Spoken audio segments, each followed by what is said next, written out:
இப்போ நம்ம என்ன பார்க்க போகிறோம்னா 12வதுல இயற்பியல் இருக்கிற நிலைமின்னியல் என்கிற பாடத்தில் இருக்கிற 2 மார்க், அதாவது இம்பார்ட்டன்ட் 2 மார்க், பப்ளிக்கில் கேட்ட 2 மார்க்கு. ஃபஸ்ட்டு கேள்வி என்னன்னா, மின்னூட்டங்களின் குவாண்டமாக்கல் பற்றி சிறு குறிப்பு வரைக.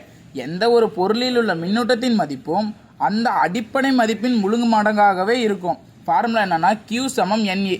இதில் வர NE இருக்கிற N என்னன்னா 0வாக இருக்கலாம், +or-1 இருக்கலாம், +or-2 இருக்கலாம், +or-3 இருக்கலாம், இன்னும் +or- எக்ஸெட்ராவாக இருக்கலாம். ரெண்டாவது கேள்வி என்னன்னா, கூலும் விதியின் வெக்டர் வடிவத்தை எழுதி அதிலுள்ள ஒவ்வொரு குறியீடு என்பதை சுட்டுகிறது என்பதை கூறுக. F வெக்டர் 21 சமம் 1/4/0 into Q1 into Q2/r² into r⁻12.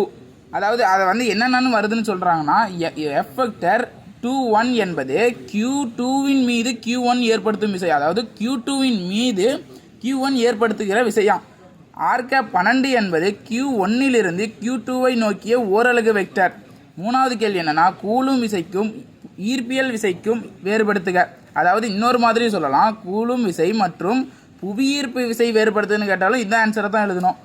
அதாவது என்னன்னா, கூலும் விசை இரு மின்னூட்டங்களுக்கு இடையே செயல்படும். அதாவது கூலும் விசை. இயற்பியல் விசை இரு நிறைகளுக்கு இடையே செயல்படும். கூலும் விசை கவரும் விசை அல்லது விலக்கும் விசையாக இருக்கலாம். இயற்பியல் விசை கவரும் விசை மட்டுமே இருக்கும், விலக்கு விசை இருக்காது. கூலும் விசை இதன் மதிப்பு மிக மிக அதிகம். இயற்பியல் விசை இதன் மதிப்பு மிக மிக குறைவு.